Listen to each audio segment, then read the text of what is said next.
So yeah, this is something I got on Christmas morning. It wasn't wrapped or anything, I just found it on this bench outside of my room. I was really excited at first, and then I was really confused because it's not supposed to come out until January 10th.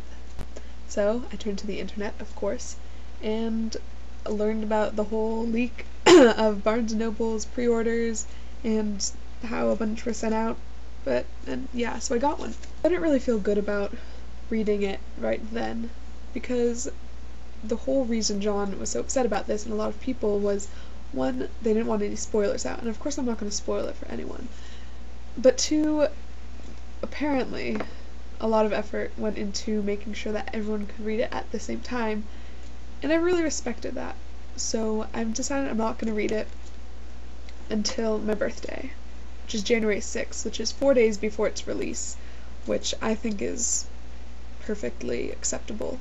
This has been sitting in my room since Christmas, and I read the first 2 chapters since those were, already released, and I read the first page of the 3rd chapter, and it was so hard to not keep going because it's great, of course it's great, and I really want to read it right now. I have it hiding under my chair under a pile of stuff so that I won't be tempted to read it. It's bothering me. But in the meantime, I also got this thick book. It's about show tunes, the songs, shows, and careers of Broadway's major composers, and it's a really thick book. So hopefully this will keep me occupied before I can read The Fault in Our Stars. I also got this, which I can't wait for, is Harry Potter and the Deathly Hallows Part 2. Voldemort, Harry. And then I also got this hat.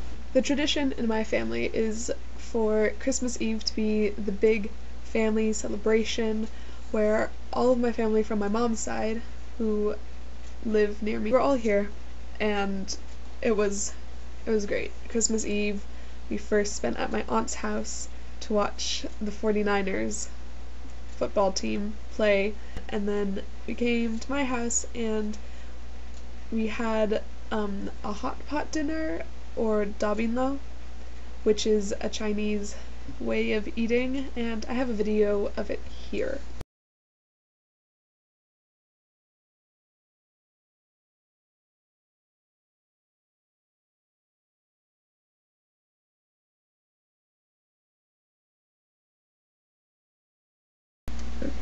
So you can see it being set up. There's 2 big pots that will be full of broth, and then you take things and you lay them out on the table and you put them in your little personal basket and cook it in one of the pots, like noodles or tofu or meat, and it's one of my favorite family traditions. And less about the birth of Christ, and that's just how I feel. I do go to church on Christmas Eve with my whole family, which I don't not like church. I just don't consider myself Christian. But it's a good experience, I guess. It builds character.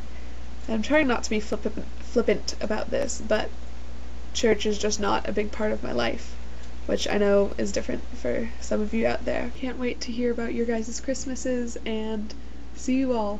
And Jarna, I'll see you tomorrow. Kate, I hope I see you on Thursday, and Jerry, I know I'll see you on Friday.